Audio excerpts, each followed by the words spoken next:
So 6 o'clock, I'd like to call a special Finance and Policy meeting for the Town Hall for January 29th, 2016 to order. 18. What's that? Oh, 2018, I don't know where I got 16 from. Roll call, please. Commissioner Dockett, Tarasi, Here. Idzinski, Here. Runner, Here. Hilliker, here, Davidson, Here. Ismajian, here, Clements, Here. Morris. Here. Commissioner Davidson, Yeah, I move to excuse Mr. Dockett. any objections? Seeing none, he's excused. First, I want to welcome everybody that's in the audience. This is a really great turnout. We need to fill these seats more often, so we're going to have really good presentations from city staff about a couple new things that are going on with the city. I also want to point out that this will be an opportunity for members of the audience to ask questions, and the city manager and city staff will be able to respond to that. It won't be an opportunity to ask them to specific commissioners, just general information from the city administration. That being said, we'll go on to the first item on tonight's agenda. That's the Employee of the Year announcement.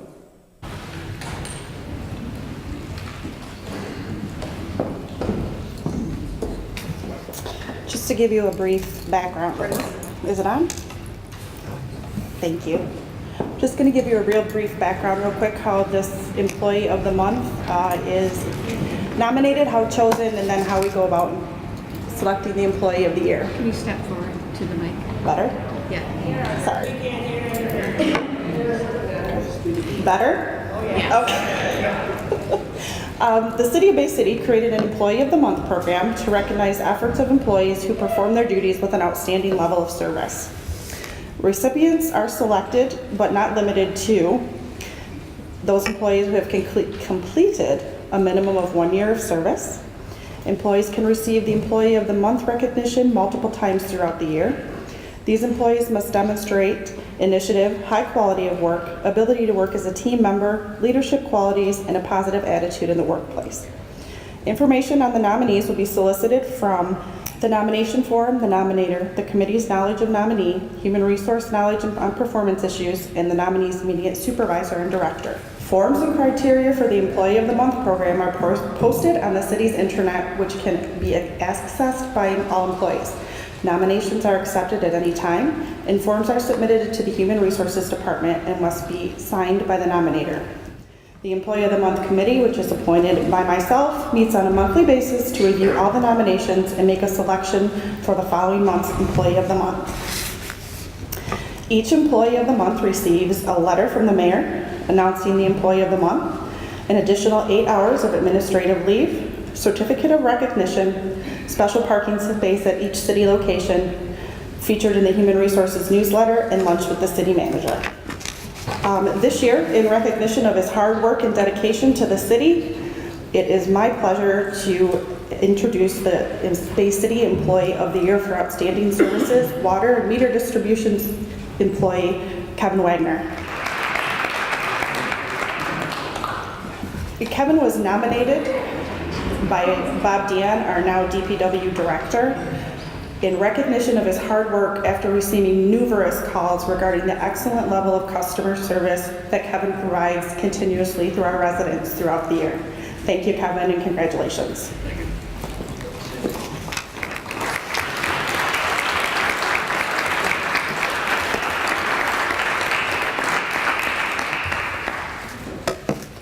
I'd just like to say thank you to all my employees, for the people that go out there and they're working in the public, with the public. Kevin has always been an ideal employee out there. He's conducted himself accordingly. He deals with the public come out, they ask questions. Kevin, of course, answers them. He had been dealing with one customer in particular with some situations with their house last year, and just kind of exceeded in his performance. And we'd just like to say thank you to everything that he does. Thanks. Thank you, Kevin. Recognize what the double tree gave him too. You want to recognize what the double tree gave him? Do you have your envelope? Did you recognize what? Do you know? No, I did not. I just want to recognize the DoubleTree Hotel as well, because Kevin received a certificate to spend a night at the DoubleTree Hotel for his recognition, so. Thank you. Thank you. Congratulations. Thank you. Nope. That's yours.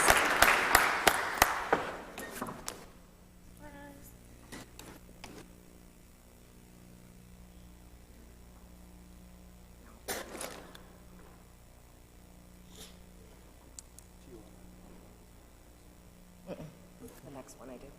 Yeah. Nope. Are we done with the employee? Okay.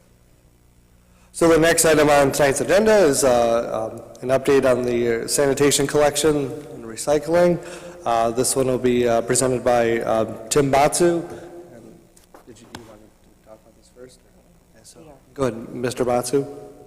It's my pleasure to introduce Sarah Archer from Iris Waste Diversion. She's our resultant that was contracted with us to increase our recycling rate.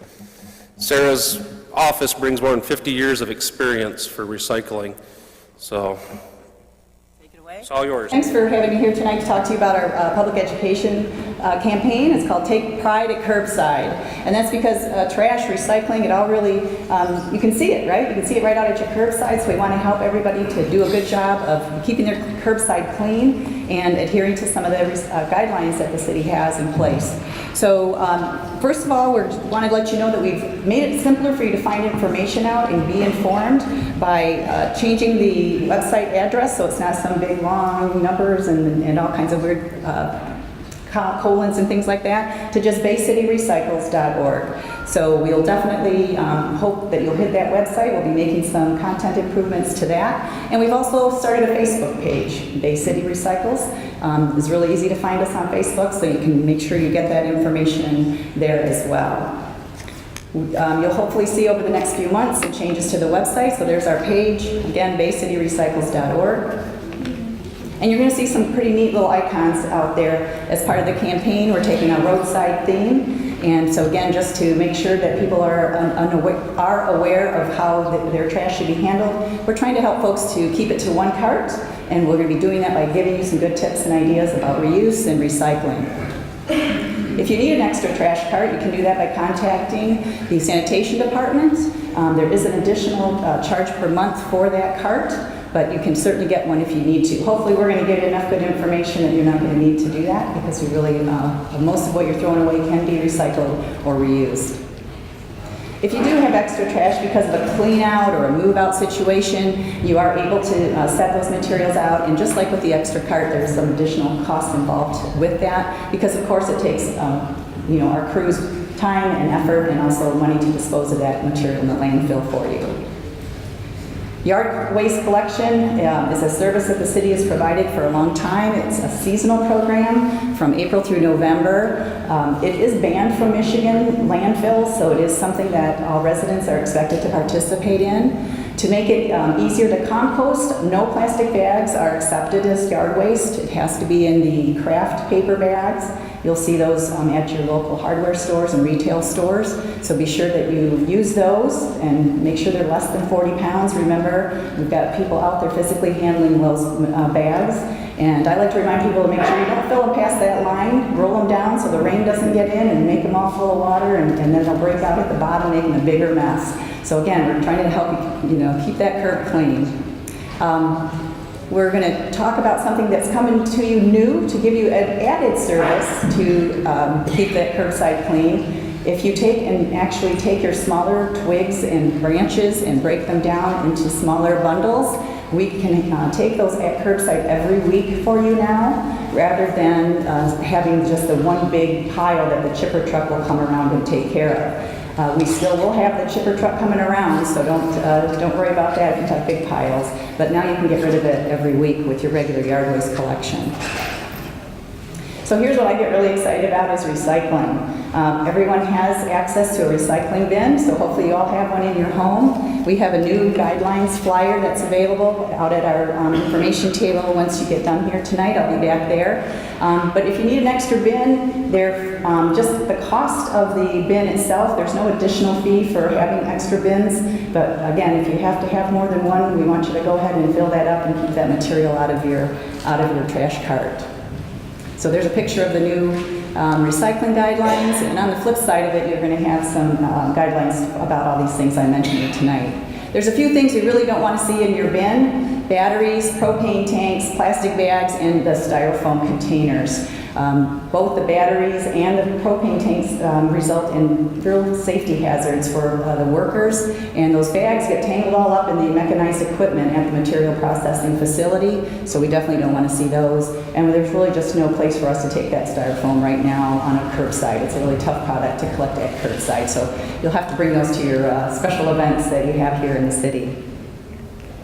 So just to give you a picture of where we're at in Bay City with regards to recycling, the national average is 357 pounds per household per year, and we're at 170 pounds. So you see we got a lot of room for improvement, and hopefully that you'll help raise that number by participating. I know a lot of people think that recycling is just an earth feel-good kind of thing, but actually in Michigan, we have a lot of companies who depend on those materials that you put into your curb cart or into your cart and bin every week. And so we want to make sure we're supporting those companies with that material so that they're not having to go out of state to get them. And we do have companies in Michigan that are having to actually import plastics that we could be collecting here at our own curbsides and making sure we're feeding those into our companies here.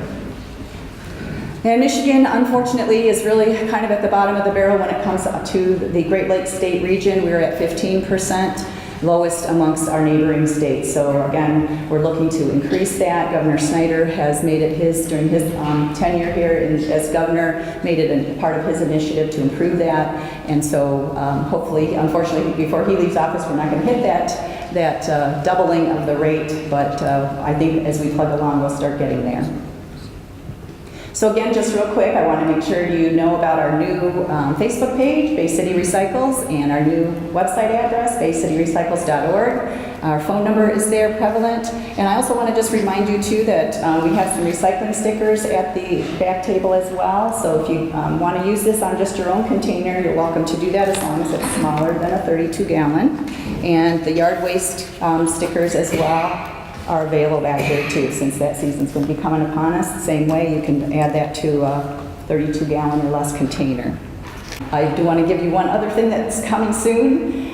This is going to be a really nice feature for those of you that like to use your smartphone apps.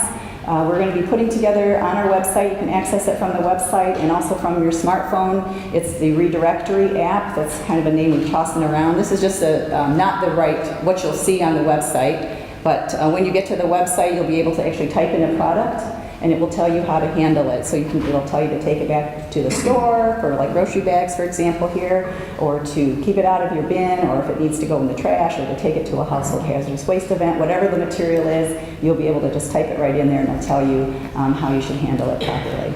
So we're really excited to see that come in probably in the next couple of months or so. We'll be putting that out there for you to download.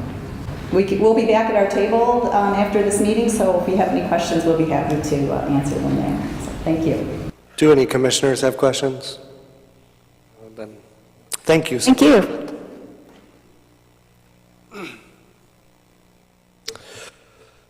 And the next item on tonight's agenda is the city bridges.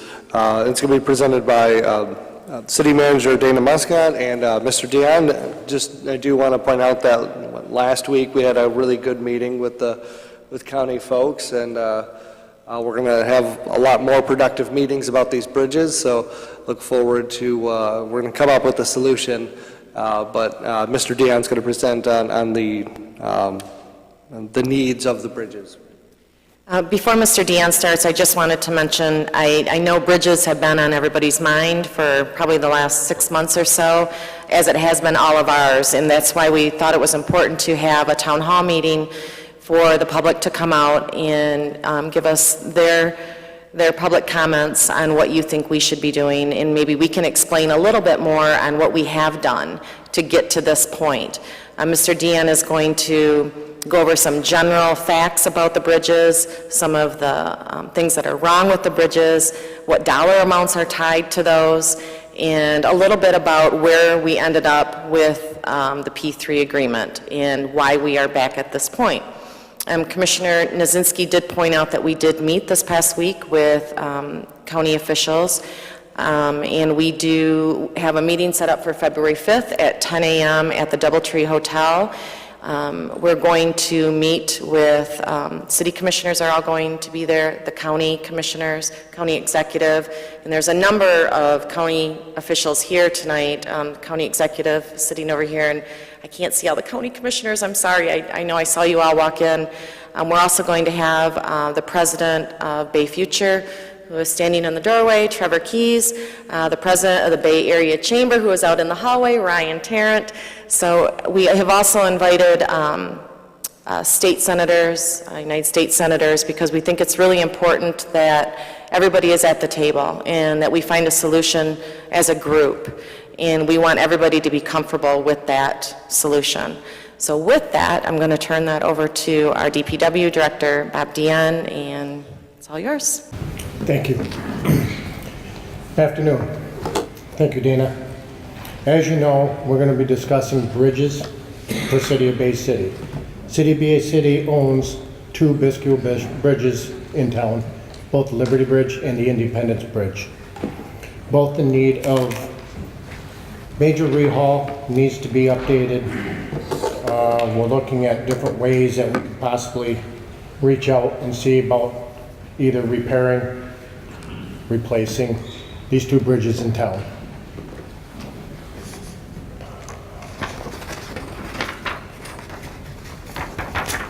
First one we're going to discuss is Liberty Bridge.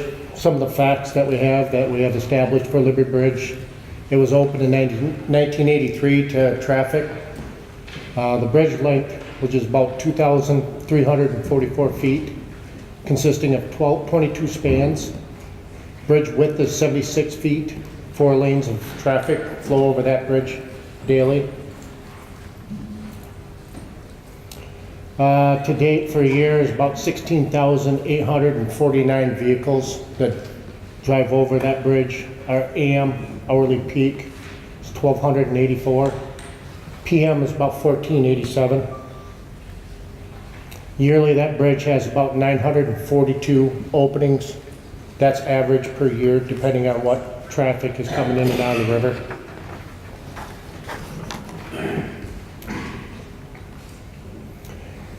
Some of the pictures you're going to be seeing are the conditions of the asset of the bridge.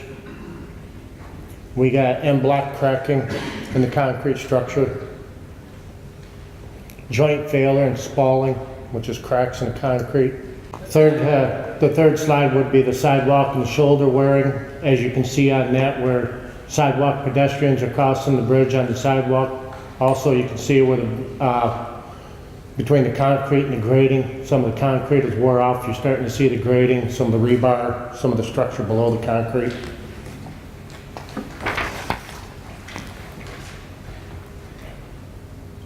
Median delamination, where it's actually the concrete, the embankment is actually deteriorating, multiple cracks.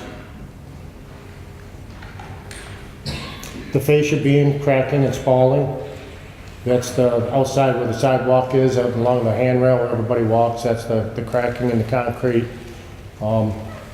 We got rust coming through, which means the water is reaching the rebar. It's rusting beneath the concrete. Leaking expansion joints and the beam rusting. It's just where the water is actually getting through the expansion joint. We salt the bridges, the water and the salt is deteriorating the joints and the structures below. The abutment sole plate corrosion, that's where it adheres to the concrete structure that goes into the water. That's where the bridge is actually bolted down to that structure. It's flat, a lot of everything lays there.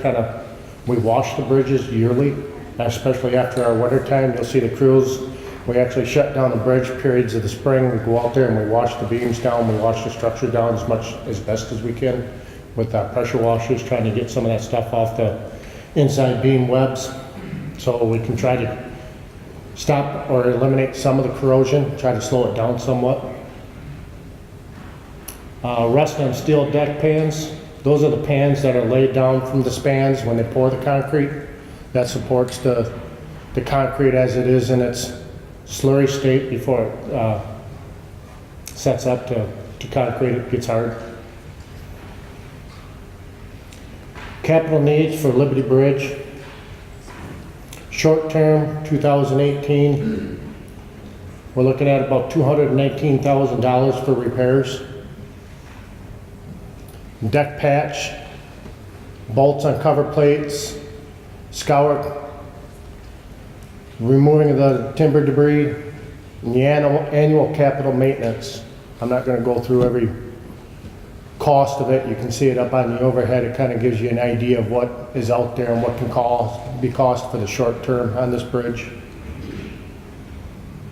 Long term, we're talking 2019 to 2023, about $5,243,900 for repairs on Liberty Bridge alone.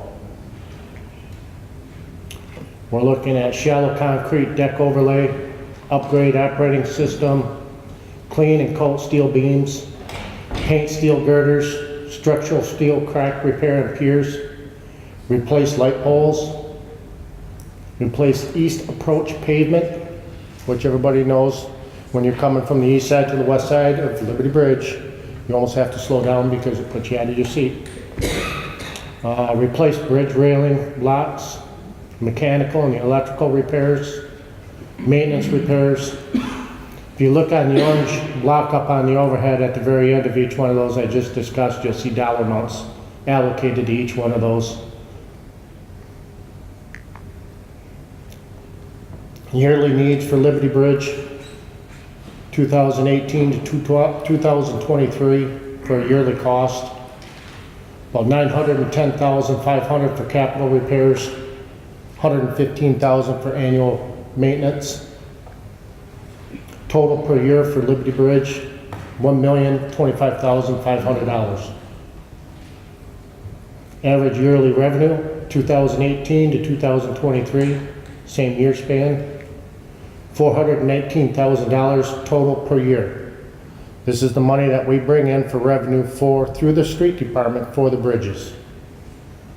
Yearly budget balance, 2018 to 2023, it's $418,000 yearly budget, $1,025,500 yearly cost, with a budget overrun of $606,500.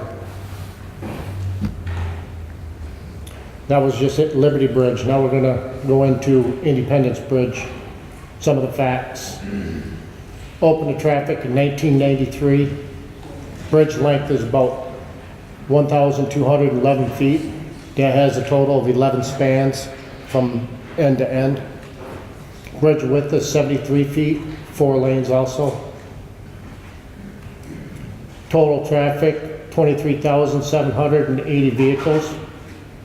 AM peak is about 1,532. PM hourly peak is 1,996.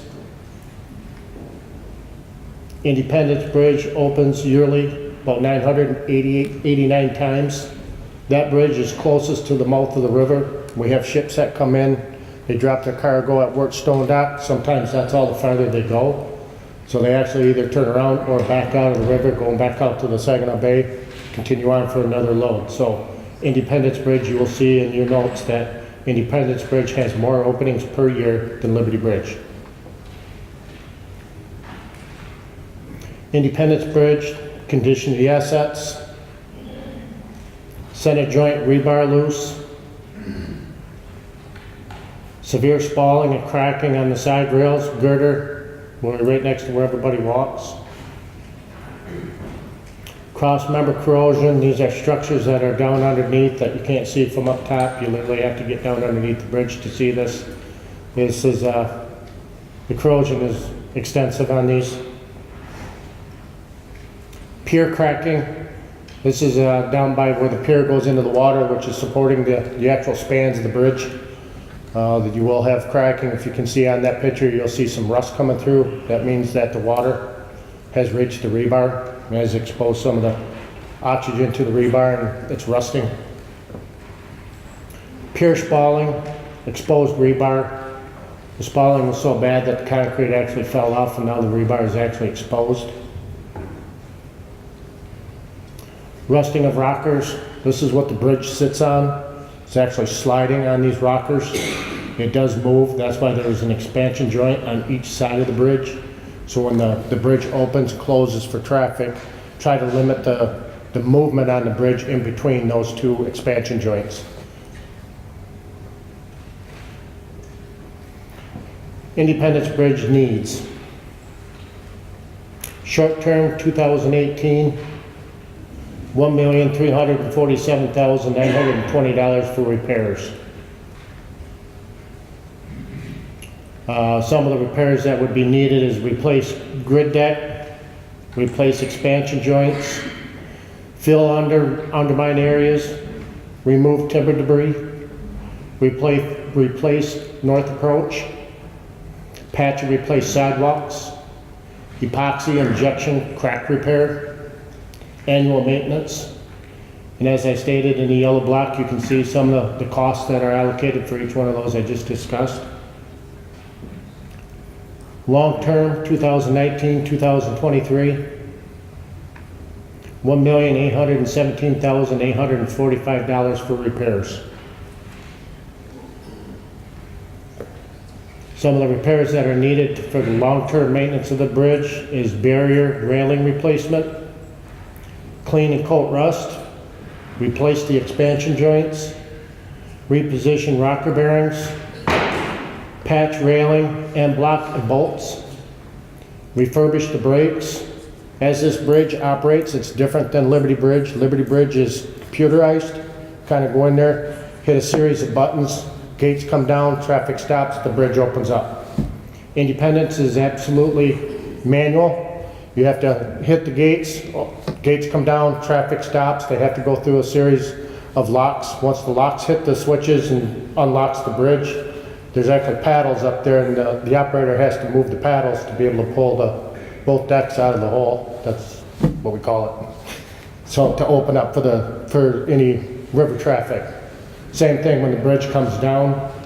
Indy Bridges is a lot different than Liberty. It's actually manual brought down. When you see the spans come down, they're actually kind of quick until they get to a certain point and then one is higher than the other.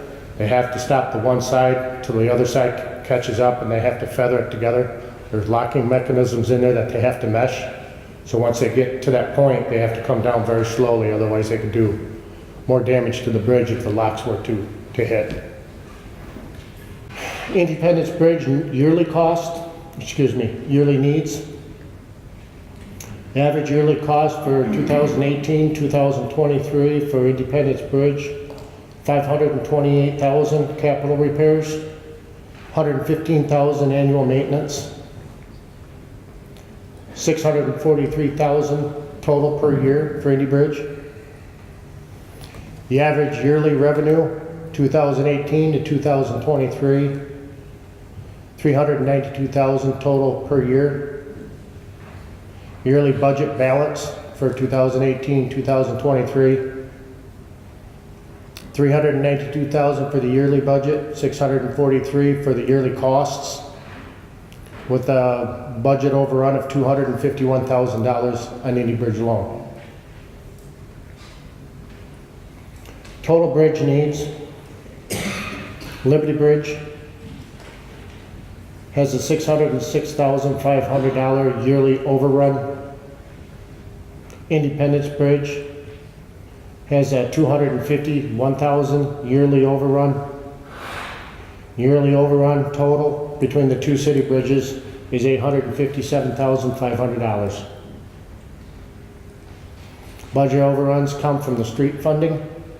The funding that is in our street department is what pays for maintenance of these two bridges. We're going to go into a public-private partnership, a P3 for Independence Bridge. In here, there will be some numbers that will include Liberty Bridge. This is one of the things that we're looking at for replacing Indy Bridge. Indy Bridge has, when it was built, had a 40-year lifespan. It is beyond its 40-year lifespan. As you can see by the pictures, you can kind of understand why. So one of the avenues the city is looking at is possibly replacing this bridge. We are still in talks with a whole lot of people on if we're going to go to a suspension bridge, if we're going to replace the existing bridge with another vestibule bridge. There's a lot of options. Problem with the options is they all have cost. Private company will finance and design, operate, maintain, and inspect. And they'll refund the funding that is out there right now for like Independence Bridge. As you know, Independence Bridge is closed to traffic. Contractor is up there right now replacing all the grading that's over the spans over top of the water. When you go across the bridge and you hear the click click, that will all be getting replaced with all brand new materials. That will be something that will be refunded back to the city or whoever.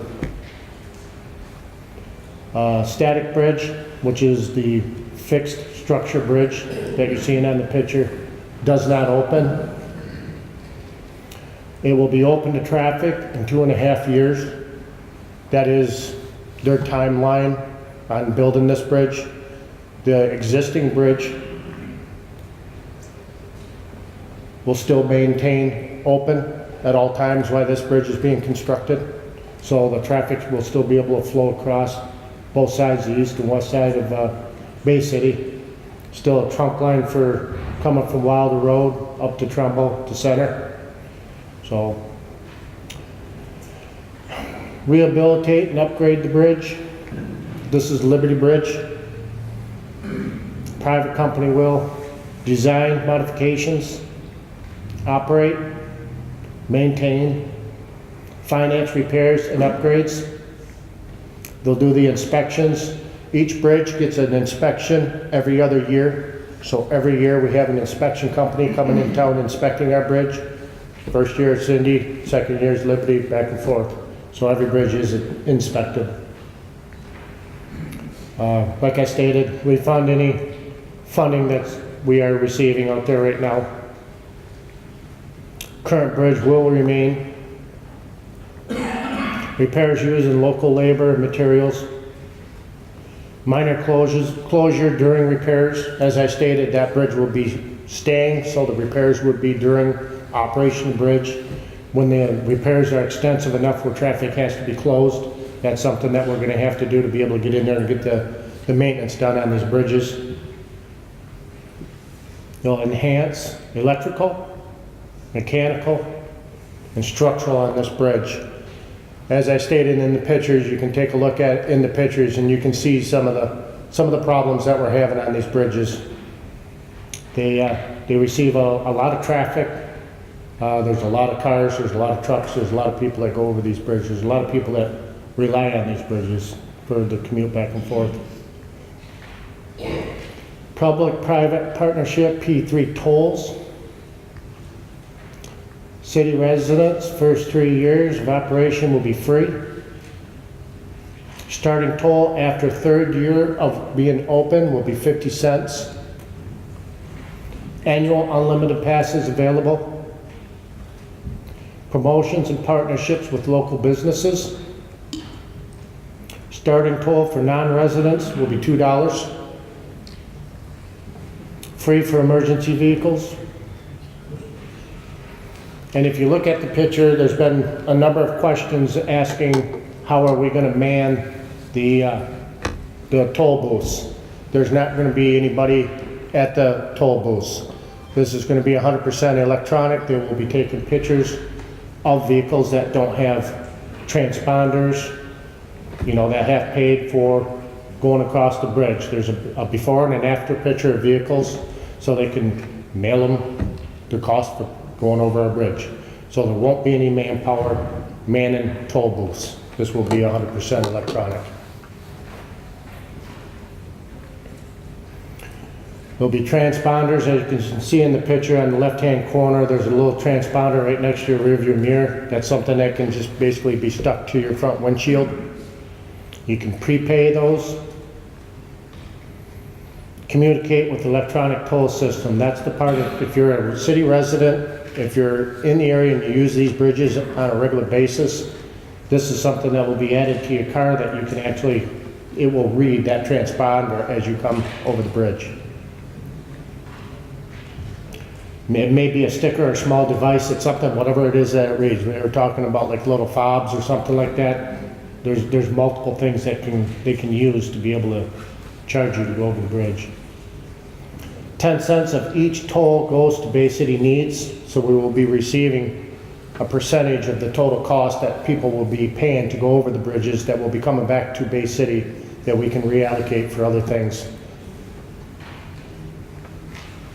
Higher rates for multi-axle vehicles and pay by plate.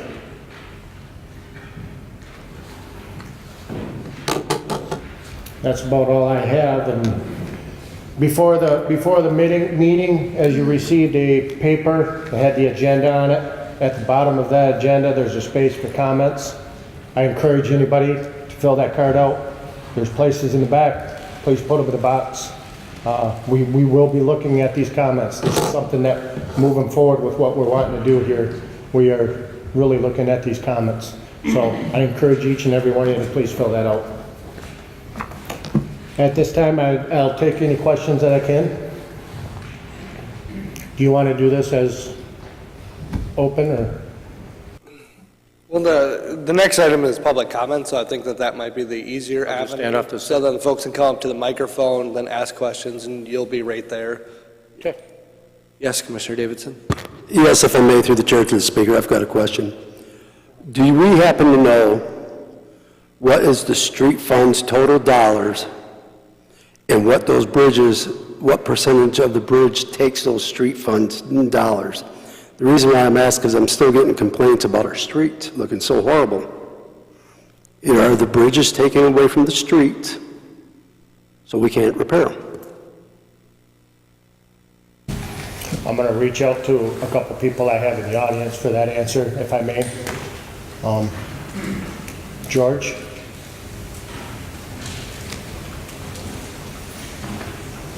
Street funds are the principal source of funding for bridges, with the exception of the new revenue source that we just had recently.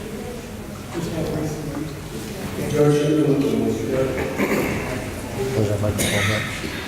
You come up and speak now.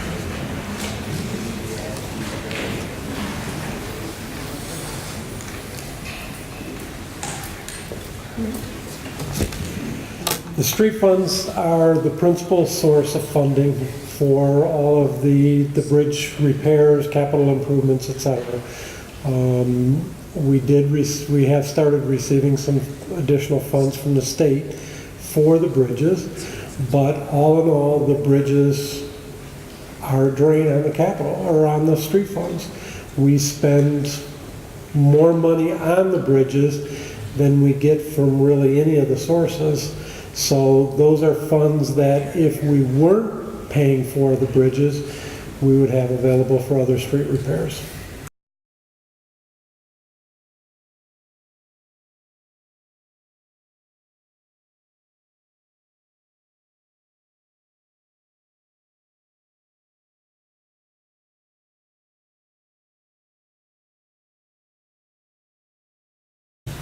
First off, this process is a new process. We've really just got it going within the last year. There were some challenges in terms of trying to make sure that we were submitting what they thought were appropriate, et cetera, and there was some back and forth. But as I understand now, when we submit, we are reimbursed on a timely manner.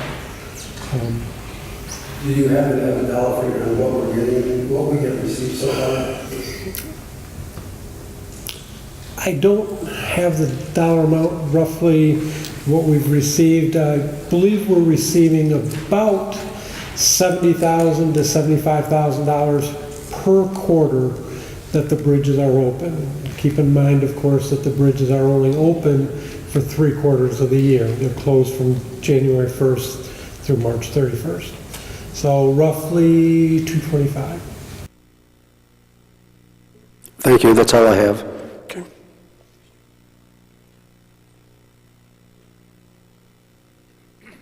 Yeah, if I may, through the chair to the speaker, just a couple of things.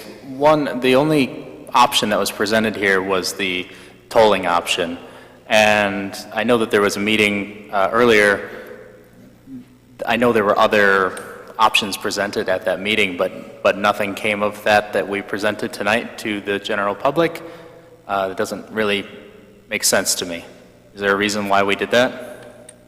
Those meetings are still in session, and I'm really not at liberty to talk about that right now, as we're still in talks moving forward with a lot of things that are being presented with the city, surrounding counties and townships that we are discussing certain things that are taking place.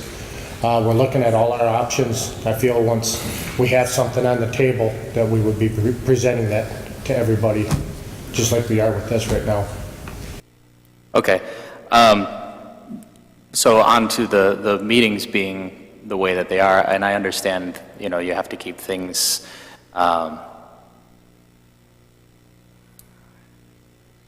under wraps for a temporary period of time, but, you know, I received several complaints from residents to me saying, you know, why is it that my representative is not included in this, and this isn't really directed at you, but why is my representative not included in this meeting that is so heavily weighted on the people that live in the first ward? I mean, we're the only one that touches both of these bridges.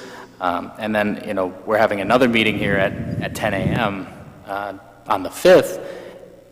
People work, and I didn't get any notification of actually having a meeting that I was going to be at on the 5th. So I have to now shuffle that around, and I'll figure it out, and I'll be there. But we should probably have some sort of heads up that that's coming. I'm baffled why there's no other information being presented to the people. We have got everybody out here for this, and not directed at you, but I'm just baffled. We don't have any information to give. We got everybody out here for it. So, thank you. Yep. So, yeah, I guess my interpretation of the commission officers is that this body elects the commission officers to represent them on meetings like that. So, myself, I saw your hand, Commissioner Davidson, Commissioner Bezmedjian, and Commissioner Clements were all at that meeting, and actually the mayor as well. So on that, I think that we were being your representatives in that meeting, and we tried to release the notes to you in a timely manner once they were sent to us. So, and then as far as the next meeting being at 10 o'clock, you know, it is inconvenient for a lot of folks. It's certainly inconvenient for myself with my job, but it's not inconvenient for a lot of the community stakeholders that want to be there. So having it during the workday, I think that's why we had it, you know, that's why we came up with that date and time. So, yeah, go ahead. An additional comment too, for the information that was shared tonight, a town hall meeting is more of a reflection on what has happened in the last year. And so that's exactly what Mr. Deanna is doing, was just giving a synopsis of what we have presented by far up to this point. And so I don't believe that there was really any options at the last meeting that we had that we didn't come up with determinations. Did not. We just discussed the issue and possible solutions, but it wasn't a meeting that determined anything. Right, absolutely.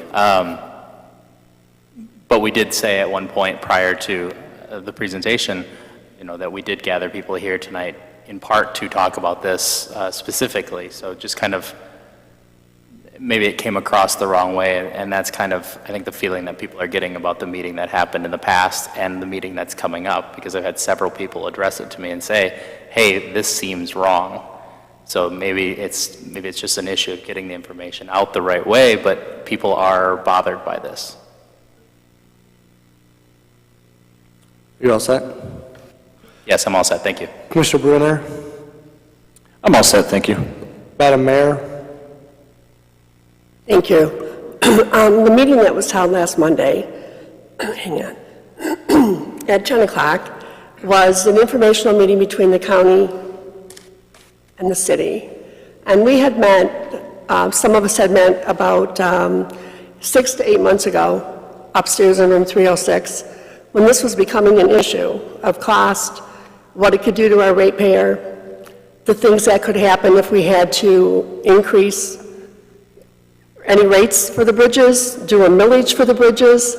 So when we met again, part of the problem was the way it was reported on MLive as a secret meeting. It wasn't a secret meeting. We meet with other venues, other governmental entities often, and we don't post it because we're not in violation of any Open Meetings Act. And this meeting wasn't a violation either. Once again, both Dana Muscat and Andrew Nijinsky have said nothing was really decided, but there were some ideas that were thrown around that we didn't receive. So I know Commissioner Ryder from the county was at the meeting that day, and he had some ideas that we hadn't heard about and some concerns that he has about the residents of Bay City who are in his ward, his district. So that was informational for us. This meeting that's coming up next Monday, the 5th at 10 o'clock, Ms. Muscat alluded to this. A lot of those folks we were hoping will come from Washington and Lansing and will be here to give us information so we can take care of this issue, because when you look at the numbers tonight, those numbers are the numbers. They're not going to change. They are probably going to get worse. So we are trying, as elected officials, not to exclude anyone from this commission, this body as a whole, but to try to find an answer that's acceptable to our residents, because we know you don't want to pay any more rate increases. None of us do. And we all pay taxes and pay all the utility bills. So we're trying to make it an acceptable way for everyone in the community, be it a millage that's going to be a countywide road and bridge millage, or if it's just going to be a millage for the city of Bay City, which would be, and these are just rough numbers, could be 20 mills for up to 30 years for the ratepayer to pay to take care of the bridges. So I just wanted to let everyone here know that, we're not trying to hide anything. It wasn't a secret meeting. You're all welcome to come, and I know 10 o'clock too. I work from 9:30 until 5:30, so I'm taking time off to go because it's that important to all of us. All of us here work. We all have jobs, so hopefully we can get all the commissioners, all the county commissioners, and everyone else that we've invited.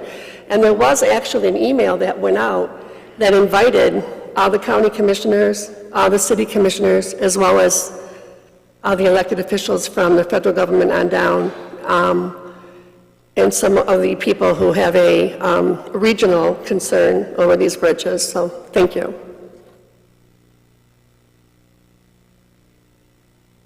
Thank you. I just want to, I don't want to repeat everything that's been said, because everything that's been said has been very true and very where we need to be. I think that we need to look at this as a positive thing. I think this bridge issue is obviously something that has been affecting all of us in this, regionally. It's not just the city, it's the county, it's the outs, it's everywhere, and that's why we are bringing everybody in. And I think that, we hear that, we listened to what you said when everything was going on with the tolls, so we pulled that back. We're taking a look. This is a positive thing. It's a step forward. We are forming better relationships with our counterparts, with our county, with our state, with our federal, and we can't do this alone. We've discovered that. Obviously, you see the numbers. We can't.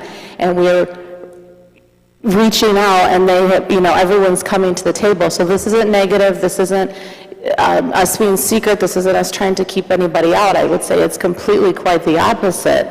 Yeah, we had our first meeting, which, again, it wasn't secret. If it was secret, nobody would have known about it. It was just a meeting where we needed to get together, make sure we were on the same page, and we were all going to move forward in the same direction, and that's what we're doing. So I would really like to hope that people would look at this as something positive. The meeting at the Doubletree, yes, it's in the morning, but it's going to be live streamed. It'll be available to everybody. If you can't make it, you can live stream it or watch the video of it. We're always open for questions, phone calls, emails. You know, we understand this affects everybody, and it's a huge thing. It's the biggest thing that any of us are going to do as our time on this commission is figuring out how to do these bridges. And when it comes down to it, it's about the safety of the people that live and work and play in our community. So I really, truly believe this is a very positive step that we're taking with all of us being able to work together. Commissioner Trossi. Yes, through the president to the manager. A couple suggestions I do have in speaking to a couple of my constituents and voters. If there is ever another meeting in the future, which is the commission officers, would it be possible that the commissioners that are not present could invite a constituent to be there as a public person to sit in on that meeting, not to give input, or maybe to give input, but just to be an active participant so that there's more involvement from all of us, number one. And then number two, I do understand we're having a meeting next Monday morning at 10 a.m., but I would also hope that beyond that, there would be 2 additional meetings, or at least 1 additional meeting at an evening time slot that would, again, be open for the public and open for further discussion and input. Thank you. To touch on your first one about at the officers' meeting, that's not up to me. That's up to the commission and the officers on who is at that meeting. So that would have to be discussed amongst yourself. And the second point about having the 10 a.m. meeting, that's just the first of many. I mean, I see us probably a year from now still discussing these bridges. It's still going to be a discussion on where we're going to be. So there's going to be many more meetings going forward. Thank you. Commissioner Davidson. Yes, I'm not going to echo what everybody's had to say. All I've got to say is, Mr. Dijon, thank you very much. If I may, to the chair, I truly believe that when I read, and I am one that truly doesn't believe MLive is not the holy grail to the city. I listen to my constituents, and I listen very well, and I make my decisions. I would just like to give the chair to have them, when you have meetings like this and they're closed, don't let us read in the paper the next day what went on up here. Please email us the same day you walk out of those meetings, because otherwise you get discussion like this. For the invite, through the chair to the city manager, when you sent out those notes, did we not receive the invite to our next meeting on the 5th? Yes, you did. Yes. I thought I seen it in those little 3 tabs that we had to touch. Just to my chair, you know, I don't mind you having a closed meeting with the county and getting things straightened out. This communication goes a long way with this commission, so we can tell our constituents that read it in MLive that you're having a secret meeting or whatever kind of meeting. No, it wasn't. We're trying to take care of this. This is one of the biggest decisions we have to make. And I pray to God that it does not, this discussion does not go a year. Thank you.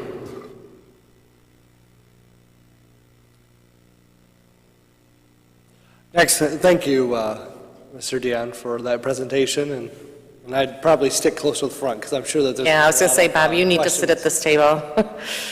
questions during public comment. So the next item on tonight's agenda is public comment. So it'll be the opportunity for members of the audience to come and address us. You have 3 minutes, and you'll be able to ask questions of the administration. So come up, state your name and address for the record. And again, you'll have 3 minutes to speak. Commissioner Clements will be the timekeeper.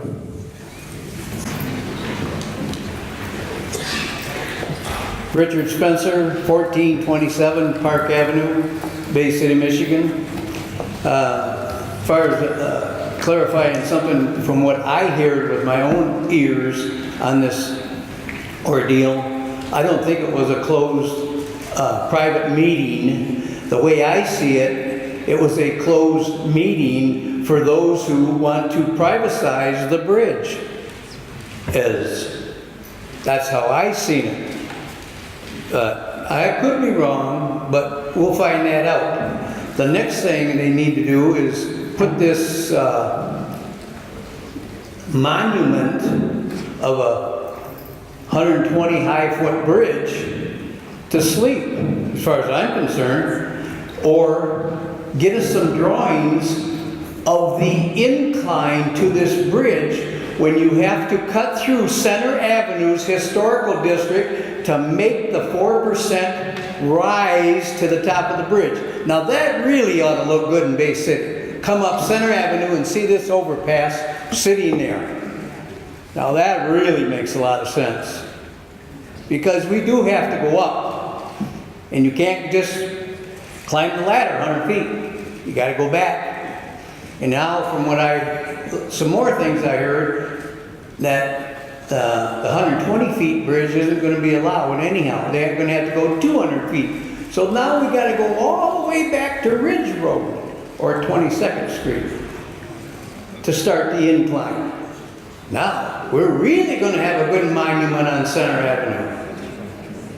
I wonder what houses are gonna get torn down to put this over Center Avenue ramp. I think this bunch, I listened to you, I've been here quite a few times on the bridges. I haven't been into the county, but lately is the first time that I heard that the county's been involved with this privatizing stuff. Now I have to go check them out, I think, to listen to what they're having to say and figure out who's for and who's against. From what I've heard so far, they're not too much for. But I got time to listen. The Lord gave me 2 ears and 1 mouth. He wanted me to listen twice as much as I speak. Now, I spoke for 4 minutes, so I guarantee I listened for more than 8 on all of this. Thank you for your time.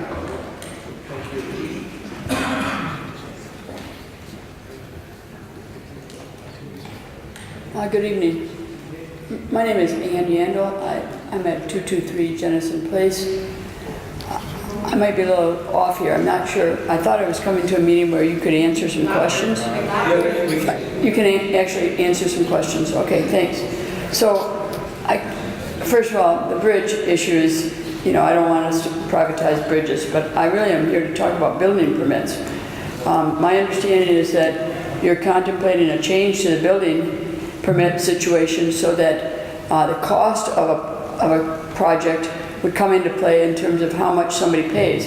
I also understand that, I got this from my roofer. I have an estimate for a roof, and he said that the cost of a permit is based on the cost of the job. So say, for instance, I want to increase the quality of my shingle, my permit will go up, is what I understand. I understand that if you have 3 units or more, that you're going to pay more for that roof permit.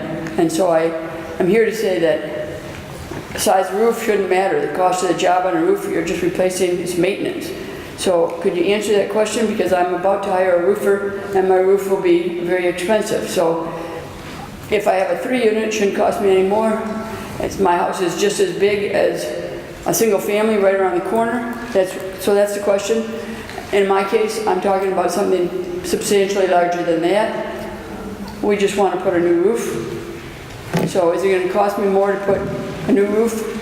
My permit was $100 if I did it in 2017. My roofer is telling me the permit could be $1,100. Could you tell me if you're contemplating that? We do have some building permit changes coming forward, but I don't know the specifics because I don't have them in front of me. But if you could give your number to Roberta, who's sitting right next to you, we will call you tomorrow morning, just to clarify that. Do you all understand what I'm saying, though? That one house with 3 units under its roof is shouldn't be charged any more than something that is the same size as the house around the corner that's a single family? So if you're contemplating the change, please take that into consideration. And I'm talking about a 6 unit. So I shouldn't pay more just because I have 6 units. Thank you. Thank you. Hi. You said your name was Ann? Hi, my name is Marie DeSanto, and I would just like to say thank you to our mayor and our commissioners and all the people that I don't know about that. So, can you please state your address? Oh, I'm sorry, 213 Marshall Street, Essexville. So just thank you for serving our community and being willing to be on the hot seat. So I was surprised to hear that a bridge was built to only last 40 years. And if that's the case, what's the lifetime of the new bridge if we build it?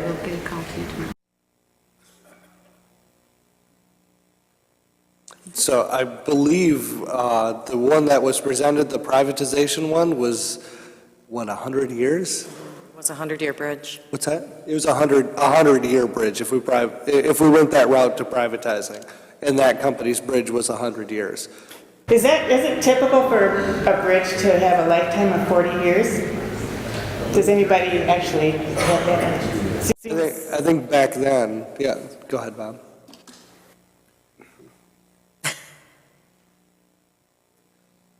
Back when Indy Bridge and Liberty Bridge was built, the materials that were used at that time were giving us the 40-year lifespan of these bridges. With the bridge that we are talking about, if we are to go with a suspension bridge, the one thing that you can guarantee that that bridge won't have to do is open. When that bridge opens and closes, as residents know, if you're sitting on the bridge in your car, you're up close to the gate, you can actually feel your car move. These bridges, concrete's not supposed to move. When concrete moves, you get the spalling, you get the cracking, it cracks. That's what happens. So one thing is with the bridge moving on a Biscule Bridge, it has movement, it deteriorates the lifespan of the bridge. When you build a complete structure, just like a building, if you take care of it, it's going to last you a lot longer. When you have less moving parts, your equipment's going to have a much longer lifespan. Okay, thank you.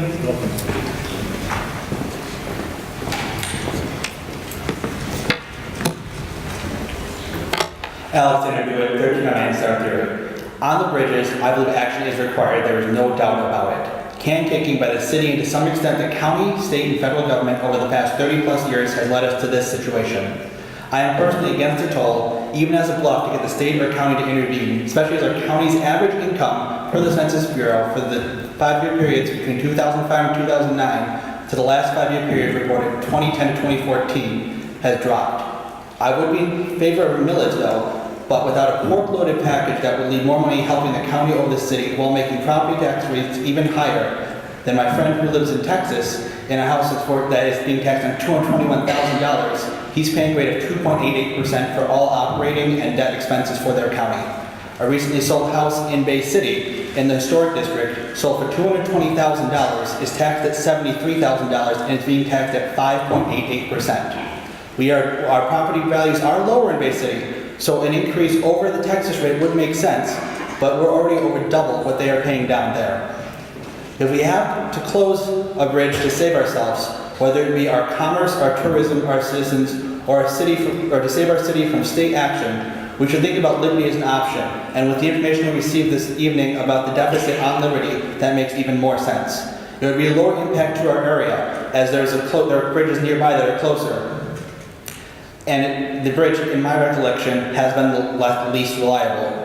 I believe using the meeting, the first meeting, I understand, was not against an Open Meetings Act. There was not a quorum of any specific board there. So that I understand. But having an item for public input at 10 a.m. on a weekday leads to most people who live in the city not able to go. I understand some people can get time off. I understand some people have vacation time they can use, but that is not the case for a good majority of our city citizens who work in service industries. I do have a comment on the live stream of the video I'm doing right now, that there is a state infrastructure grant that would cover almost 95% of bridges in Michigan's cost that, to this person's knowledge, who I have verified lives in Bay City, has not been applied for. Thank you.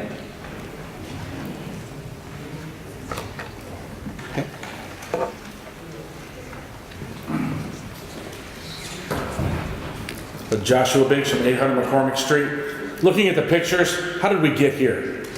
something as simple as chipping and painting the main supports of the bridge, they look like they do now. I mean, it just doesn't make sense to me. There's got to be somewhere to get the money, and to your point, you were talking about the people that were at the meeting last week were all community stakeholders. Every one of these people is a community stakeholder. We all have a stake in the community. There's got to be somewhere to get the money. If we raise a millage, you know, I don't think everybody would have a problem with paying a little bit more in taxes versus 50 cents every time they go over that bridge. I go over that bridge 6 times a day. That's $3 a day that it would cost me 5 days a week. I know they're talking about doing an annual thing. And they said that the bridge is going to stay open for 2 years if they build that albatross of Zilwaukee Bridge 2.0 here in Bay City. That $1.28 million that it's going to cost the city while they're building that other bridge, where's that money going to come from? Because that's the annual operating cost of that bridge for 2 years, according to your numbers, is $1.2 million. And 10 cents a car will come back to the city, but nobody in the city is going to get charged for 3 years. So where is the city going to get that money that's supposed to be coming to the city for 3 years? We're not going to see any of that whatsoever. We've got money going places where we could get quite a bit of money. Winona Park is one example. Winona Park is basically privatized. Any profits from there go to the State Theater, but all the residents of Bay City pay for cleanup, utilities, and protection, police protection and stuff like that down there. Let's look at that contract. We can get a lot of money back there just from 4th of July. And don't forget, like I had said, you're talking about community stakeholders. These are all community stakeholders sitting behind me, and they're all watching what you guys are doing on this issue with these bridges. And your seat, if you're up for election soon, is in the hands of these stakeholders behind me. Thank you.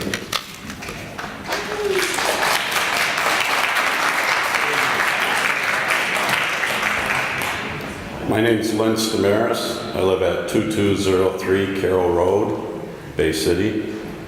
I have a couple of comments about both presentations. The first one on recycling. I recycle every week, or every week that my container gets full. However, we had a presentation, as I used to sit in Mr. Dockett's seat last year, that told us that recycling is only done by 20% of the residents in this city, and then 170 pounds per those 20 residents is what we take in. Also, at that time, it was presented to the commission that the tipping fees that the city pays to get rid of recycled material had skyrocketed, and we were at that time paying $46, I believe, or $48 per tip, whereas regular trash is only $18, or was only $18 per tip at that time.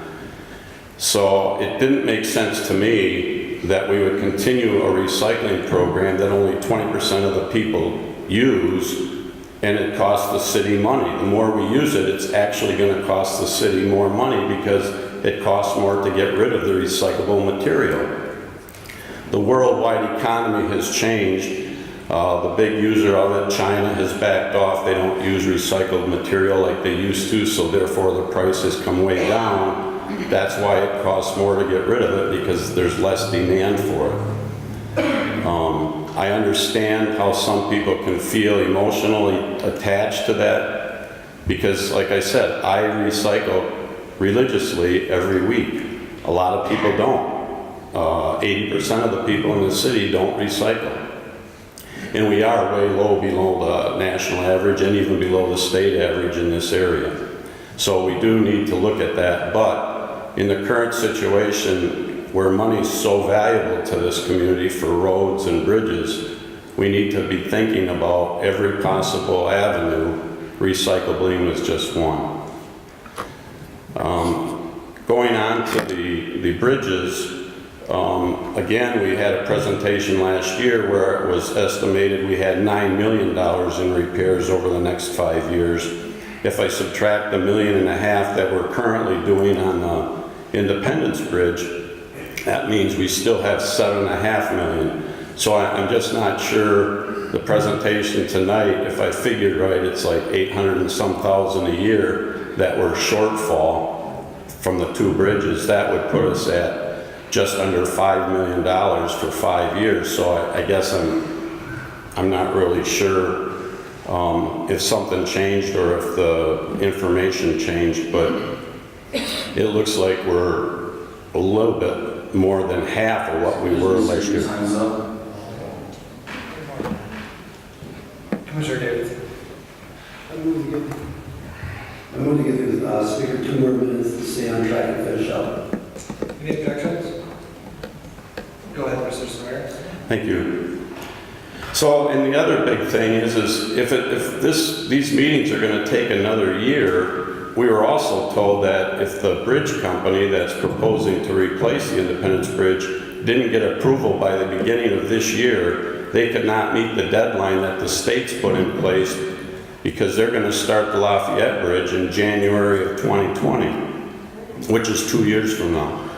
So if it takes another year, we're going to go with 2 bridges being out of use, the 2 FAR bridges, Lafayette and Independence, for probably close to a year. And that's if everything goes really smooth in the next however many months it's going to take to get this thing resolved. But it just wasn't adding up, so I don't know if things have changed or whatever, but for certain, if the state's still on target to start in January of 2020, we're not going to replace the Independence Bridge before then. That's all I have, and I came up only because some of the commissioners weren't here for some of those meetings last year. Thank you.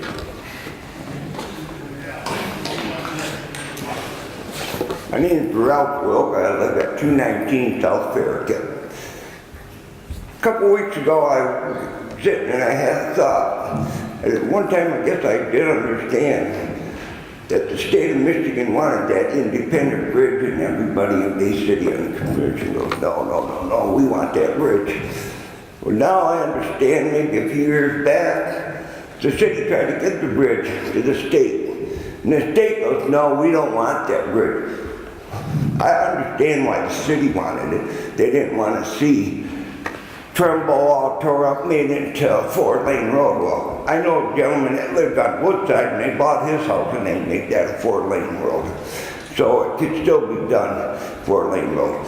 My thought would be, and I know everybody's going to go no, because commissioners always know, Tulsa Independent Bridge. And why I say Tulsa Independent Bridge, I won't even be spending no money on Independent Bridge right now. I'd be putting that money on Liberty Bridge.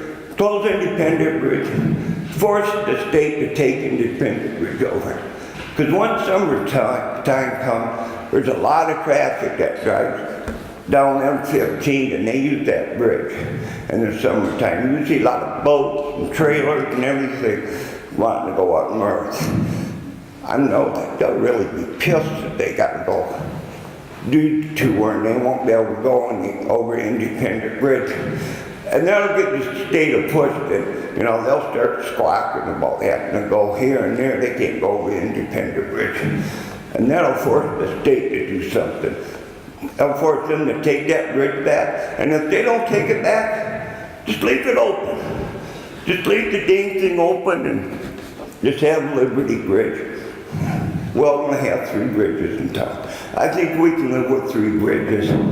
Like this mascot said, we'll probably be talking about this another year. I'll say it'd be a year, and just leave the Independent Bridge open. And I don't see how you're going to build a bridge in 2.5 years down there anyway. Gotta look how long it took them to build that Zilwaukee Bridge. But that would be my thing to do. Close Independent Bridge. And those people that want to use that in the summertime and that, they'll be calling their reps and that. And now, you're my commissioner. I wonder what your thought is about closing Independent Bridge. You can feel free to give me a call or wait after the meeting and we can... Okay, I guess you don't want to discuss it in an open. I thought the way I read it in the paper, you could ask commissioners questions and they will give you the feedback at the same time. But we got to go meet in the corner and have a secret meeting. This is more of an opportunity to ask the administration questions, not much individual commissioners' views on topics. So, but we can discuss it sure after the meeting. I'd be happy. Okay, thank you.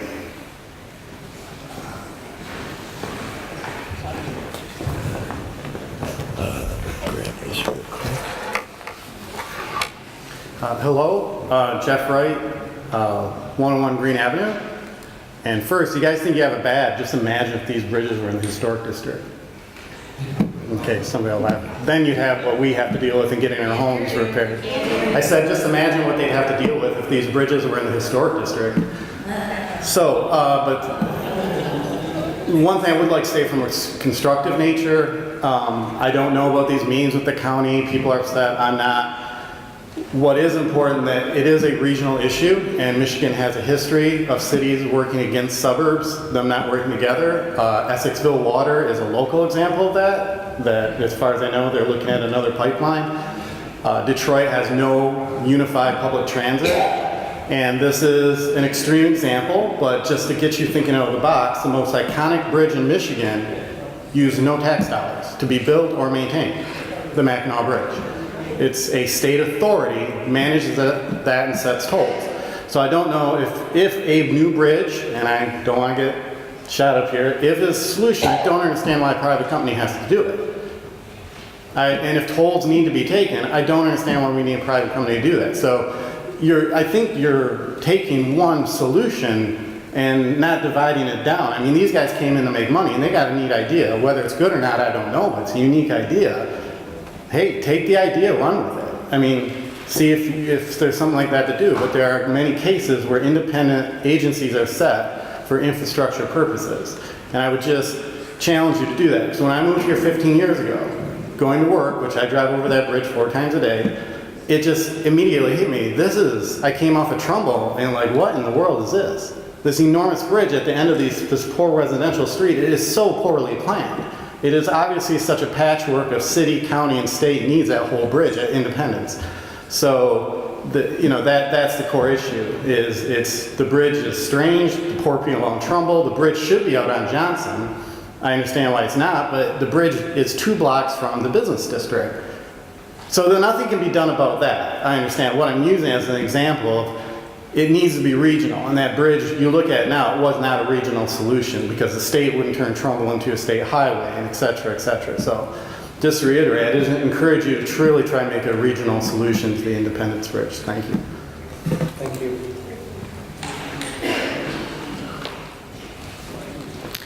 Hello, my name is Dolores Kerr, 2403 Copper Court. My question was this. If you want to charge us to drive over the bridge, why don't you charge the freighters and the sailboats? Because they're the ones that's damaging our bridges by opening and closing, opening and closing.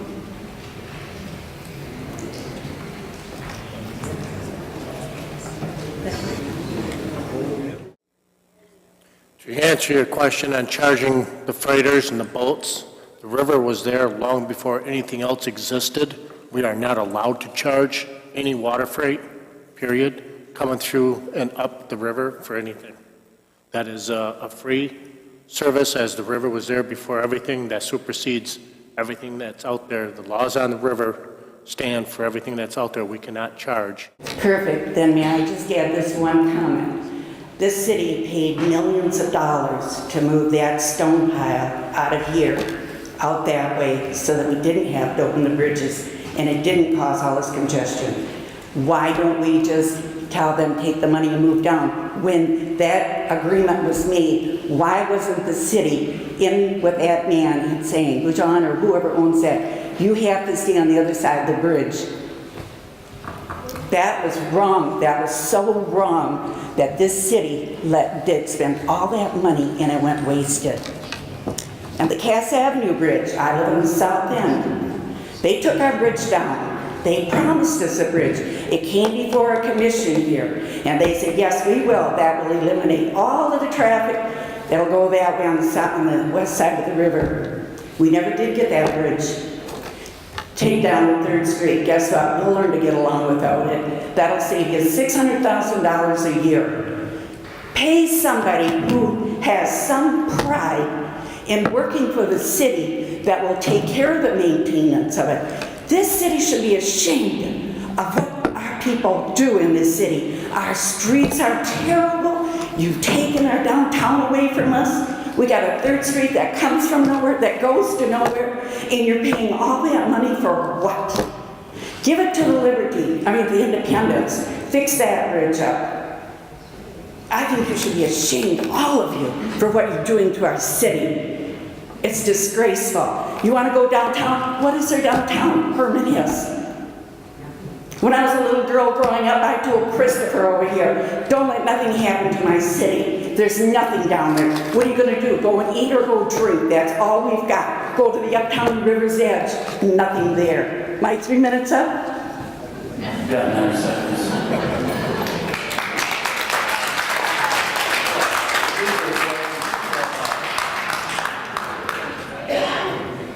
Hi, my name's Don Johnson, 3233 North Van Buren Street. Sorry. There, just lift that right up. Okay. Put your face right there and There. don't let them Is that stare better? In my 75 years, I've spent all of it here in Bay City except for when I was serving our country for 4 years. I'll give you a little bit of history about the Independent Liberty Bridge. If people can remember back, we had about 3 or 4 votes on that bridge, and it went down big time, big time. But our beloved Mayor Ann Hatchell had to have that bridge, and it went through. Now, we're saying we can't maintain that. Well, why not? The same thing with the Independence Bridge, which, by the way, opened in 1976 after the 3rd Street Bridge collapsed. It was open for the bicentennial weekend. I just can't see us, if we're can't maintain these 2 bridges, why are we contemplating building this great big huge monstrosity? We've got a company that says they're going to build this and take care of it. Well, what happens if this company goes broke? Hello, Bay City, you're going to have to foot the bill on that thing all yourself. That's about all I've got to say, and thanks for listening to me. Thank you. Thank you. Last members of the audience, please refrain from applauding the speakers. Thank you. Well, let's see, my name's Dutch Vanderwill. I live at 2226 7th Street. Been there for about 27 years. Then I moved over from 6th Street, where I was there for 23 years. Big move, 1,000 feet, I guess it is. I've been in the same neighborhood for 50 years, lived in the city all my life. But one of the things that tonight, with Mr. Dion, I'd like to ask, first of all, he's the professional, he's the engineer of the city. What is your feeling with regard to building a high-rise bridge or tearing down any of the existing 2 bridges that are in question tonight? One of the reasons that we're looking at that bridge is for the replacement is because that is a very industrial bridge that receives a lot of truck traffic through. Independence Bridge, and I'm talking to the mic. I gotcha. But that is an industrial bridge, and that is a very large corridor for Bay City from the outskirts, coming from the north and coming from the south. That is one of the tie-ins that reaches out to the thumb. That's why we're looking at that particular bridge. The span bridge is only an option. We're not specifically hung up on that one particular option. We are looking at many options other than the one span bridge. That was a bridge that was just brought to us, and we brought that out for comment. We understand the comment that we are receiving from the residents are not great feedback, so we are still at the drawing board, and that's also continuing with the other partnerships that we have with outside communities having these meetings. Okay, you did get the message that a lot of people aren't very favorable for a new high-rise bridge, I guess. But You know, another thing I was playing around with some of the numbers from the newspaper, and it indicated, I see we have our county executive here tonight, Mr. James Barsha. Maybe Mr. Barsha could tell me what does 1 mil countywide? Sir, we're not going to ask the audience questions. What? All right. What does 1 mil? Does the city commission know, or does the manager know what 1 mil countywide generates? Yeah, we did. It's 1 mil citywide generates like 525,000. Right. County-wise, I think it's like 1.2 million, maybe? I think it's like 1.2 million. Yeah. And if you took the crossings that were publicized, 15, 16, 17,000 for Liberty and 23,000 for Independence Bridge, and you just took a medium average of $1.50 a crossing, using 50 cents for city and $2 out, and just a number, maybe $1 would be better. But at $1.50, the average crossing would generate how much money? How much money would $1.50 over a year, 1 year's revenue from those crossings, generated $1.50? I'll tell you, $20 million. Comes out to $20 million. Excuse me, sir, your time's up. I've been here that long already? Sorry about that. I move to give him 2 more minutes. Any objections? Go ahead.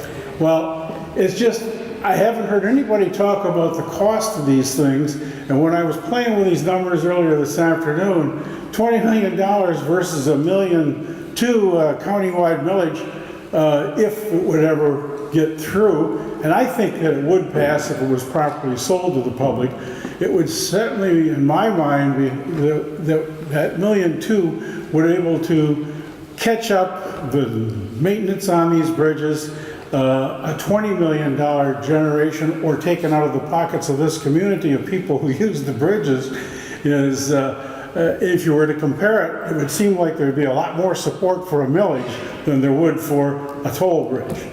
But thank you for listening to me. Thank you.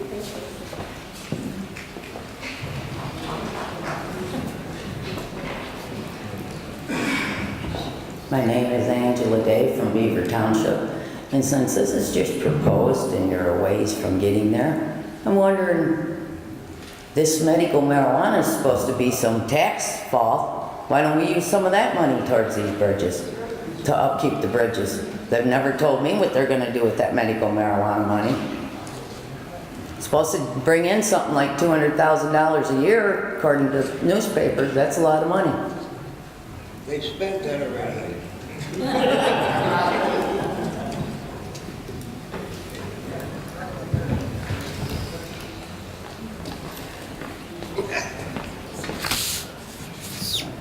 Good evening, Larry Elliott, 308 Sanson Street.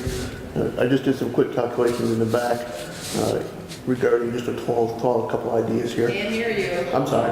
I'll throw out a couple ideas. One, if you take a 25-cent toll on the bridges, have a company come in, you can give them 15 cents per toll. The city will get just over $1.03 million a year at 10 cents a toll. That's if you assume you're going to lose 30% of your customer, of the traffic, because you tolled it.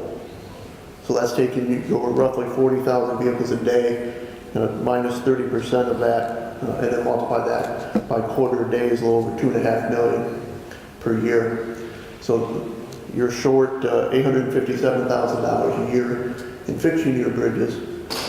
That'll give you just over $1 million towards that. So that is one other idea. And I've heard millage, and because I've been over here for a while, with the millage, I agree, there's no reason anybody from Williams Township or Gibson Township way up north to vote for millage, just for Bay City bridges. They might vote for it if you incorporate Bay City bridges and county roads. They make half for our bridges and half for the county roads. Then at least they'll consider it. It's still going to be a tough sell, but maybe they'll think about it. So just some food for thought. Thank you. Thank you. Jerry Gilbert, 701 North Trumbull. The money you're gonna spend to move the public utilities off the river so some wealthy developer can have that property, why don't you put it in one of them bridges and sell the other one? That's all you gotta do. You can put a brand new bridge in yourself for what you're gonna spend down there. And another thing, the young lady was talking about all your trash rules. The people that are violating those rules aren't in this meeting. I know where they're at. They're sitting at home on the couch. That's it. Somebody else can have the rest of my time. Thank you.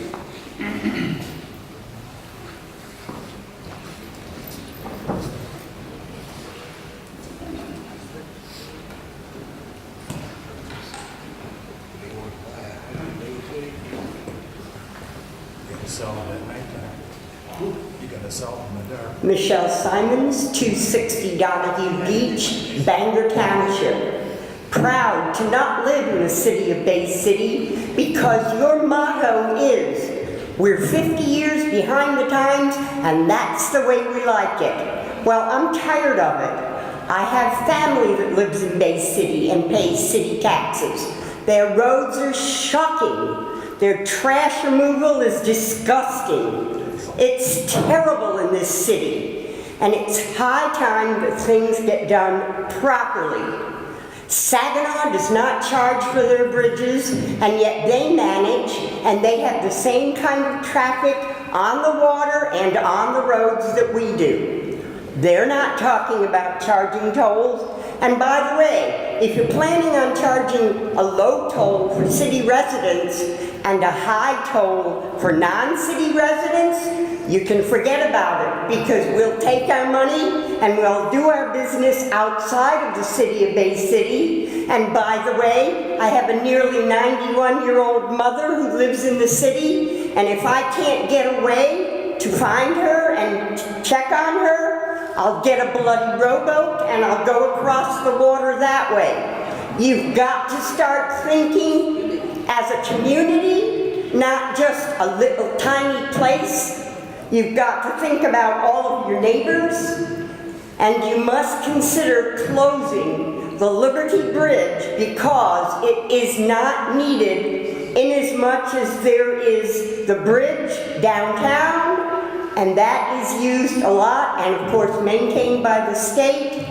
And as soon as the bridge is, the Salzburg-Lafayette Bridge is done, that will also give another crossing. You must think about what's coming in the future, not, oh dear, we have to do something, so let's just do something now. Thank you.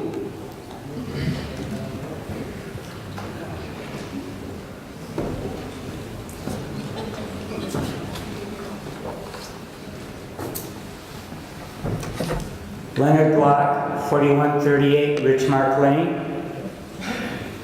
While she was speaking, I saw our commission president, or whoever he is, go like this. So my comments will be in form of questions. What adds to the deterioration of these two bridges more? The opening and closing of these bridges, or the motor vehicle traffic over it? Or are we not doing the proper maintenance that causes the deterioration to escalate, or is it a poor design, or what? And if you're going to come up with maybe a millage, which if the millage is low enough, it might be a better way to go as far as the majority of the people opinion is. But if these bridges are deteriorating because of opening and closing, the boat traffic is causing this, and yet they do not pay for this. So my questions are, ponder, how much opening and closing deteriorates the bridge versus just traffic over the bridge? My understanding from this meeting tonight, every time that bridge opens and closes is causing everything to shift. Is this accelerating the cracking of this cement structure? Mr. Dion, did you want to? As I stated earlier, anytime you have more moving parts, you have more maintenance on anything. If you take a car that has 100 more parts on a car, moving parts are going down the road, you're going to need more maintenance on that car. Same thing with the bridge. And that's why the companies that we have been talking about doing the span bridge, as they do not open, you do not have moving parts. That's how they can extend the life of these bridges. My feeling on bringing in a third private party ownership of a bridge is that company is there to make money. So in addition to us paying maintenance of bridges now, we would have to be paying extra money to cover the profit of a third party or another owner of the bridge. And somebody mentioned what Zilwaukee, we know what kind of trouble we had there. That took over 5 years. And just a little history too. Bicentennial, the 3rd Street Bridge fell in. We were the butt of the jokes of this community, nationwide, everything. We were a one-horse town whose bridge fell in. Well, that bridge was built around the turn of the last century, not this century. And look at all the traffic it took.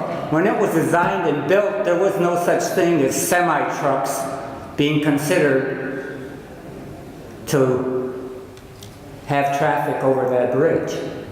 And it took a lot of modern beating from trucks and everything, and towards the last there, they finally figured out, well, we better restrict truck traffic over this bridge because it's beating it up. That bridge lasted what, maybe 100 years? And maybe we get what we pay for. Do we not pay enough for better materials so these bridges would not do this?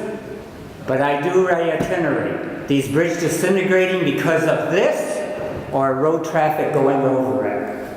And that's who should pay for it or help pay for it. Thank you.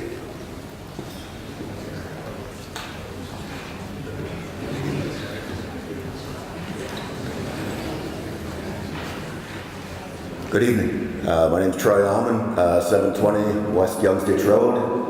I'm just wondering with the tolls that we're going to be doing with these bridges, what about the tourism we're supposed to be trying to bring into this town? These people out of town, out of state, are they going to be getting bills in the mail for crossing our bridge? I'm wondering about that. And how many moving parts are there on average on a Bascule bridge, honestly? Approximately. I am not familiar with the amount of moving parts. Both bridges are different. Understood. As I stated, Liberty Bridge was computerized and built a little bit differently, where Indy Bridge is a manual bridge. There's brakes, there's shafts, there's hundreds. Control room up in the tower where everybody with the bridge operator maintains that structure to be able to open and close that bridge when shipping traffic needs it. So like you said before, the more parts you have, the more maintenance there is. Has anyone looked in at all to the technology of tunneling has come a long ways in the past 50 years. Granted, we may be a little bit conservative in this town, but wouldn't it look nice not to have to open and close bridges for every sailboat that comes up the river while you're sitting there after work? I won't tell you, it hasn't been discussed. That'd be nice. I was just wondering, we got the bridge that would connect it to 50 and it would become a state bridge.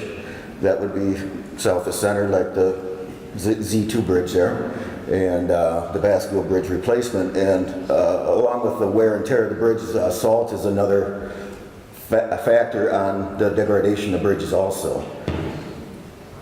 That's correct, and through our departments for the years that we've been doing snow removal on our streets, we have been trying with numerous different products that can work with ice and snow and less deterioration on our streets.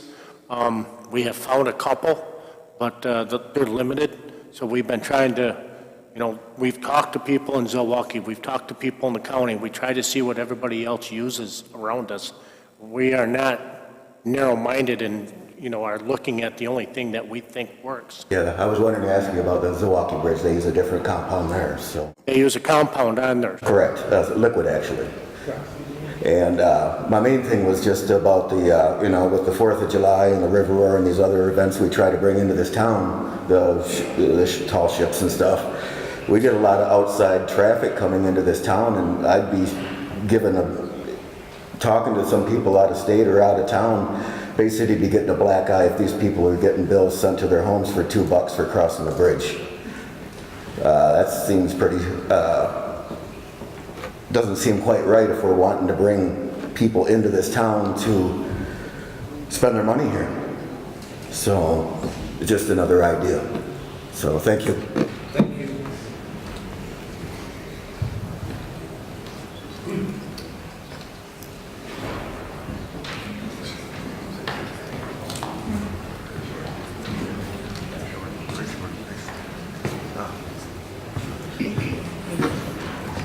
Bruce Eckner, 810 Germania, Bay City, Michigan.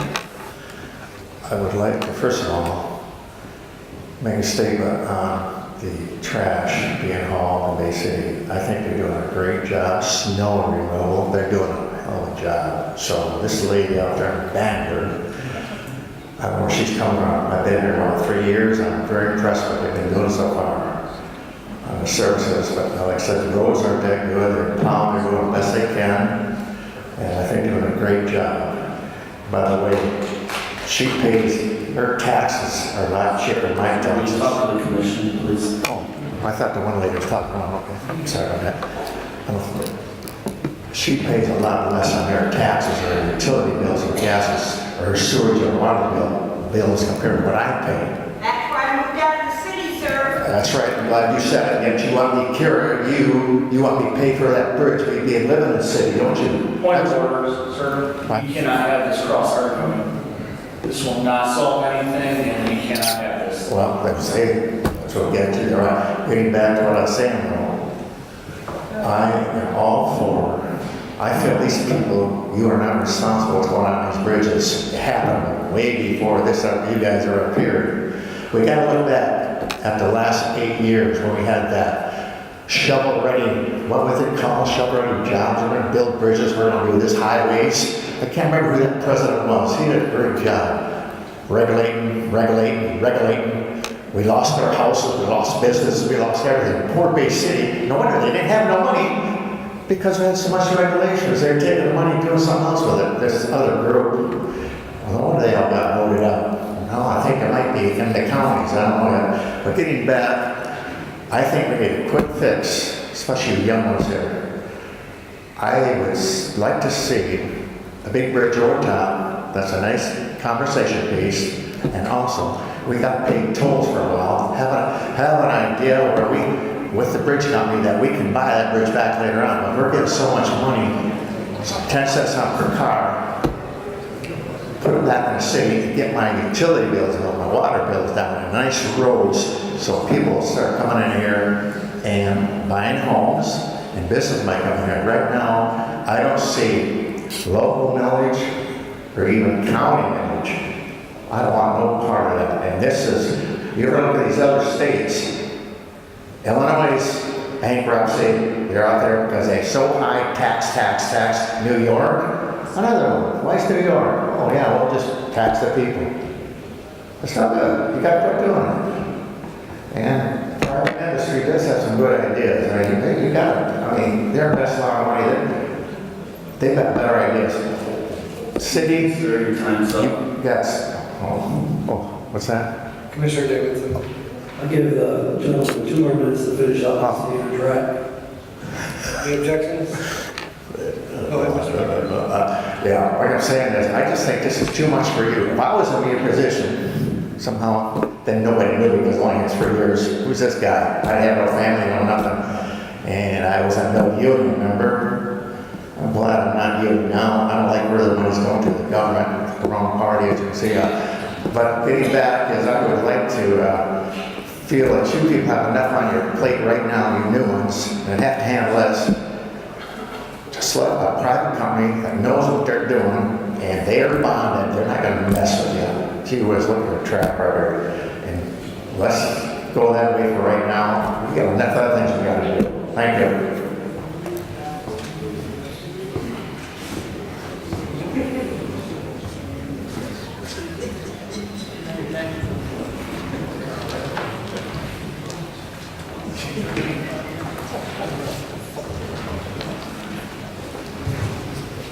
Teresa Lyman, 411 Southampton Street. I've been down to these meetings for the bridges all along, and I know that the county did get involved with it, and I'm glad that they're stepping up now. But I don't want this to go on for another year because of the Salisbury Bridge is going to be redone in 2020, and that's going to cause some problems. I guess one thing that I'm concerned about is when Sternis was talking about the money changing for the bridges, costing $9 million over 5 years. Now it's down to 7. And I haven't heard anything about the state stepping up of help with the monies. How much money is the state putting into the maintenance of these bridges per year now versus what's coming out of the state funding? The street funding budget is what's really confusing for me tonight, because there was nothing said about the state, how much the state is putting toward the maintenance of these bridges now. What the state has given us money for is the operation of the 2 bridges. Maintenance is still coming from the city. At about $265,000 is what we've received. Don't quote me on that, I'm not exactly sure on the amount, but that's what we receive for operation and maintenance on the bridges. So does it always stay like $265,000, or does it change per year? When Mr. Martini was up here and speaking a little bit earlier about the monies, he stated that it was a new program. This is something that we just got into not too long ago, so it's basically now getting to the point where when we pay, we receive our invoices. So the change on that hasn't changed that I'm aware of for the money amount. All right, because the other thing that I always understood is that the street maintenance was at $1 million, the budget, right? So it's still costing the city about $600,000 a year? That will be correct. Okay. So what I would like to see is a millage, because everybody uses this bridge, and the city is part of the county, and the city's been paying out, the city residents have been paying the taxes on these bridges all along. It's about time that we have the people in the county help with that, with the bridges. So I'd like to see a millage, and if that doesn't happen, I guess we go to the privatizing. That's all I have to say. Thank you.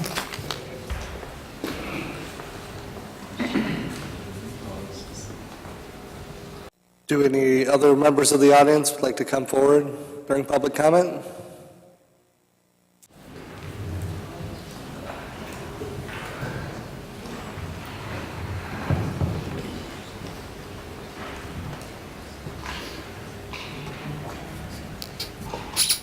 Charlie Conlon, 211 North DeWitt. Ever since this controversy began, I've been asking the question, how much do the lake freighters pay? And I expected some figure. And I'm always surprised to hear, well, they don't pay anything. Or the sailboats, or, you know. And the reason is even more amazing. Well, the river was there first, and it's a federal law, and it's maritime law, and it can't be changed. Because it's carved in stone? I don't know.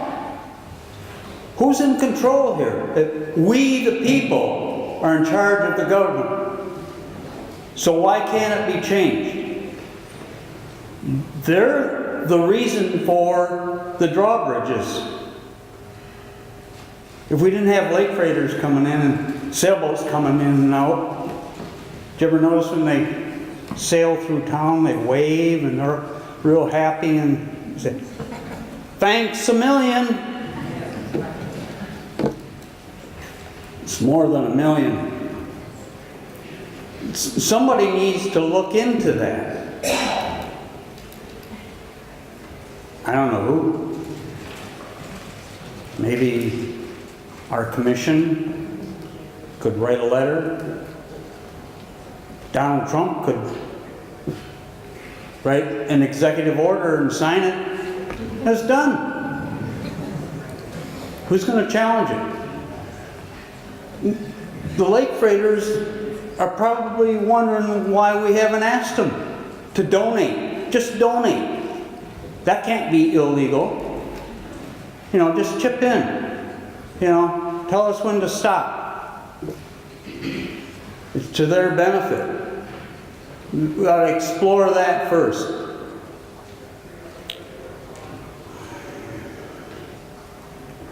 And then this idea of, well, how much is the state going to kick in? How much is the federal government going to kick in? Guess what? Those are tax dollars too. And when Bay City asks for money and gets it, then other cities ask for it and get it. And our taxes, guess what? Goes up and up and up and up. There's no stopping. And maybe the maintenance doesn't get done, and then right back to where we are now. In the city of Minneapolis, they were going to fix that bridge. An 8-lane bridge going across the Mississippi River. Time is up. Can I finish my thought? We'll be giving the speaker 2 more minutes. Please stay on track and finish up. Okay. Any objections? Go ahead, Mr. Geiger. And I've mentioned this before, but they were going to fix that bridge. They're going to beef it up. There's structural steel, gussets for bowing, and they were going to take care of it. And they argued about it for a long time, like we have been. We're going to argue about it for another year. A bridge could collapse in the meantime. People could get hurt. It was a terrible mess when that bridge collapsed, because there were people, even though it was structurally deficient, we were told, they let them go across it. It was a mess. And the governor of the state at the time said, well, we were going to build a new one in 2020. It's a little too late.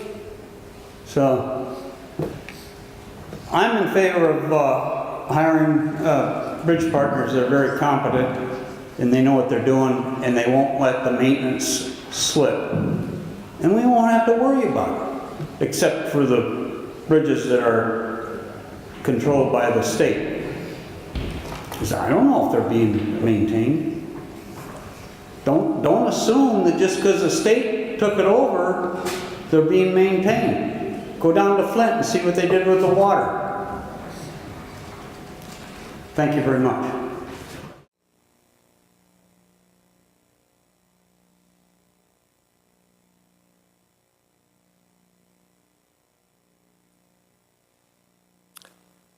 Do any other members of the audience like to come forward during public comment?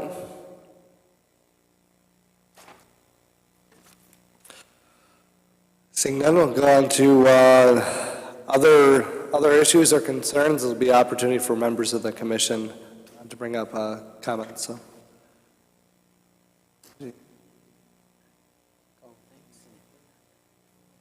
Do you have something? Yeah. Go ahead. A couple things before Commissioner Nazinski adjourns. There are these small slips of paper that are out in the hallway to sign up for email notifications from the city. It's another way of getting communication sent out to you. We encourage you all to fill them out and leave them out there. Also, Mr. Dion had commented about leaving comments or suggestions. We would also like that. There is a recycling table that is out there for information if you want to stop there on the way out. And just to reflect back on the last year, I would like to thank the City Commission And also, I would like to also thank all of our employees, as they are all very hard workers, and I'd like to thank everything that they do for this city. Commissioner Davidson. Yes, if I may, through the chair to the city manager. Ms. Mascott, there was a young man that come up and asked, why couldn't we close Independent Bridge? Will you answer him? And I believe it's true that we would, someone sooner or later would come up and tell us to tear it down. Also, when you address that question, give them the price tag of tearing one of those bridges down, okay? Sure. Thank you.